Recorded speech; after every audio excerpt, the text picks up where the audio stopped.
What is going on, Jet fans? Matt O'Leary back with another video. Today I will be discussing the New York Jets going up against the San Francisco 49ers, week 1 of the NFL season. We finally made it. Today's video is powered by BetUS. Head over to betus.com and use the promo code YouTube150 for a nice 150% deposit bonus up to $2,000. Let's take a look at the lines for this game up first.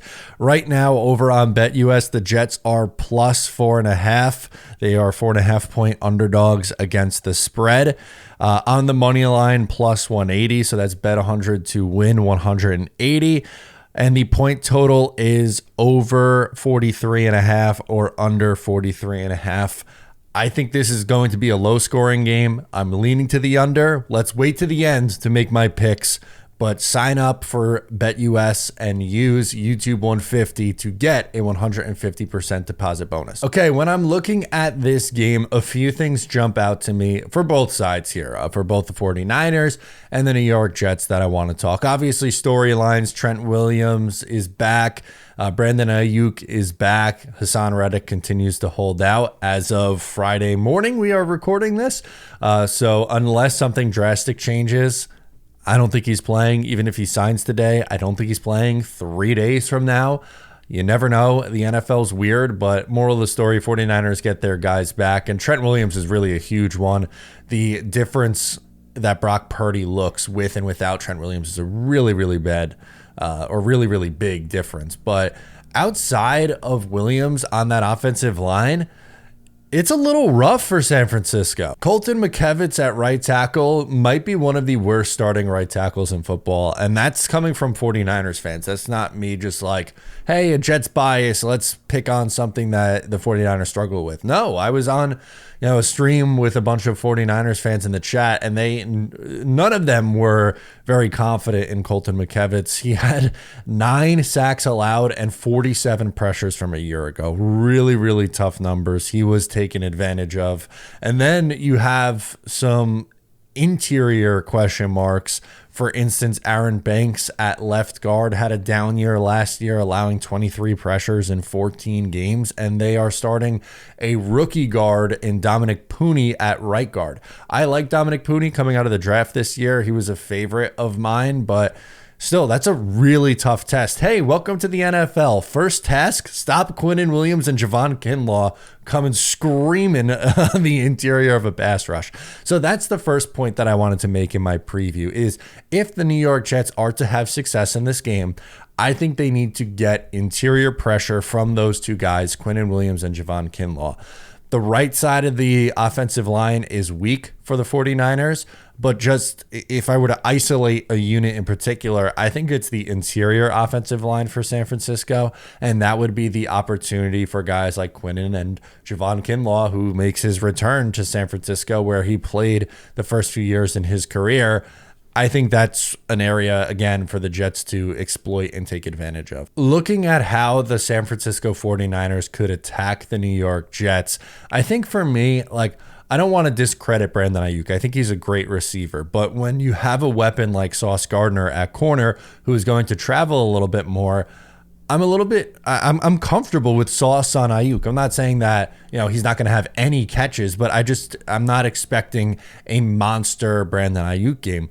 In fact, the guy that I'm watching might be considered under the radar a little bit because, Ayuk and Christian McCaffrey and even Deebo Samuel steals some of the headlines. But George Kittle is still one of the best tight ends in football. And that's someone who I'm a little bit concerned with because my question is, who's going to cover him?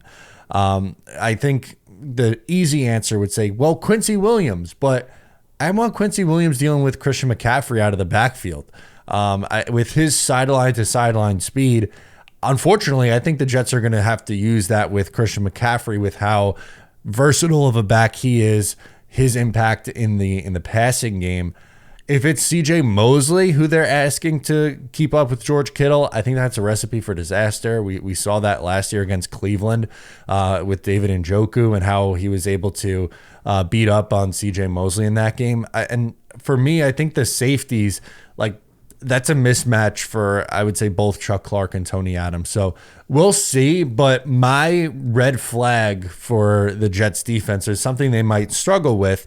I'm not saying like they're going to get blown out in this game or anything like that, but it's not Ayuk, it's not McCaffrey, and maybe that's naive of me to think, but it's George Kittle. That's the guy who's giving me my fear of what he's going to do over the middle of the field on this Jets defense. 49ers are missing a big piece of their defense with no Dre Greenlaw. He got hurt in the Super Bowl and is recovering from surgery. And last year he was really efficient as a run defender, 120 tackles, 5 tackles for a loss, 42 stops. I mean, he's a very, very good linebacker. I mean, the Dre Greenlaw and Fred Warner duo is just unreal. And Fred Warner, I mean, for my money, is the best linebacker in football. Just an absolute beast. And he's great against the run too. But that duo, not having Greenlaw, I think is going to make a difference. So I'm expecting a heavy dosage of Breece Hall in this game. I think the Jets are going to try to run the ball a lot and control the clock. Like, I wouldn't expect this to be a game where Rodgers is throwing 40 plus times. There might have to be some games like that this year.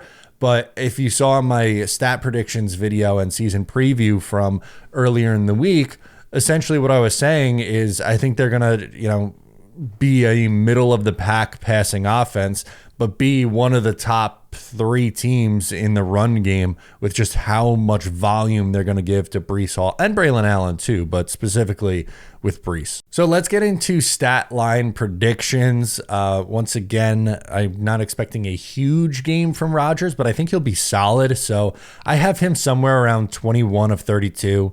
225 yards, 1 touchdowns, no picks, a 96.5 rating. I think that would be an efficient debut. Can I call it a debut for the Jets? Last year doesn't really count, right? I don't think he's going to put up like these monster numbers in week 1 against San Fran. I just don't think the game plan really yields that. Again, I think they're going to be heavy on the run. So we'll see how that ends up turning out. But I would take that kind of performance against probably the toughest team on the Jets schedule in 2024.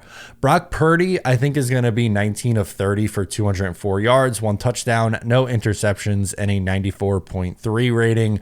Brock Purdy, they don't ask him to do a whole lot. Very accurate quarterback. I think he gets a little overhated by some. I'm not saying like he's a top 5 quarterback in the league. I think some people are way too high on him with the success that they have. He's put in a really good situation, but I don't know if it's fair to be like, hey, put Zach Wilson or Tim Boyle or like insert whatever crappy quarterback here into that offense and they would be just as good as Brock Purdy. I think that's discrediting what Purdy is at this level, but he's a good quarterback. He's not, again, he's not top 5 for me. He's not a bottom 10 quarterback for me. He's middle of the pack to above average, which, again, he's a good quarterback.